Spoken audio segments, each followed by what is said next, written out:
Pioneers first passed through this valley by horseback or by covered wagon or even on foot. And when the city of Boise was established in 1863, that was still the way it was.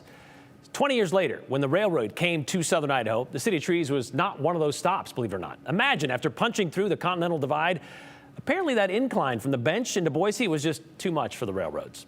But eventually Boise would get rail service and then the station where trains would stop.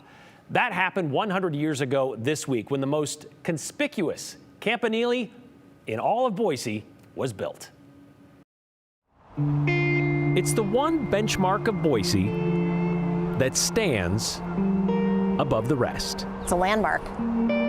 But the Boise Depot becoming an icon, that would take decades to initiate. Train travel in southern Idaho, in the beginning, bypassed Boise to the south until 1887, when the Oregon Short Line Railroad built a branch line to Boise's bench and the adjoining wooden building. 7 years later, they laid a dead-end spur into downtown. We had a depot down on Front Street and 10th, right at the corner there.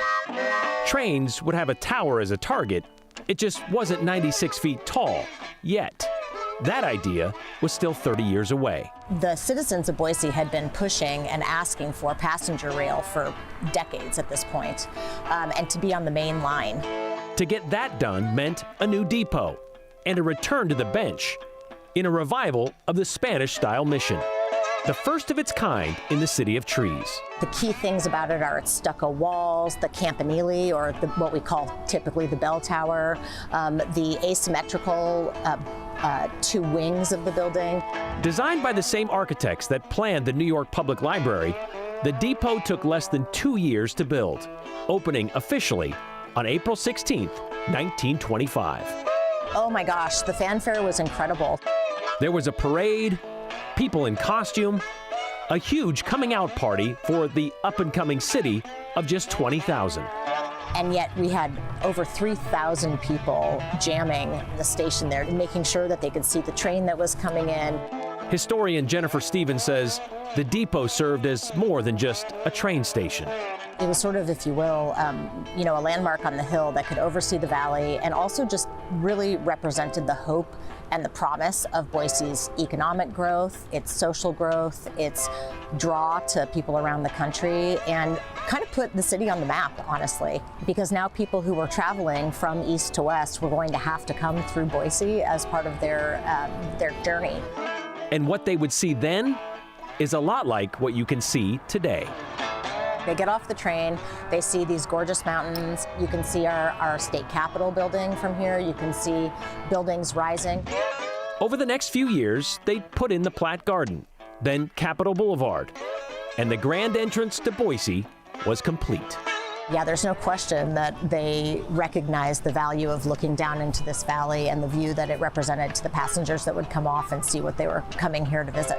And there were some well-known passengers that did come to visit, like President Franklin Roosevelt in 1937, or singer Marianne Anderson in 1940, as Boise became a popular Union Pacific stop. At the height of travel in the 40s, there were 6 trains coming through, 3 from the east and 3 from the west.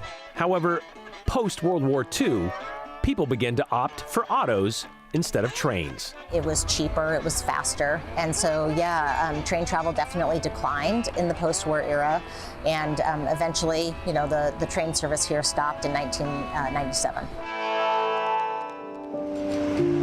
But that didn't stop the depot from standing out. It really does. Or standing as the symbol of the City of Trees for a century. But I think the reason that it's made it 100 years is because people recognize just how beautiful and special it is, and what it represents to so many generations of Boiseans that have come before those of us who live here today.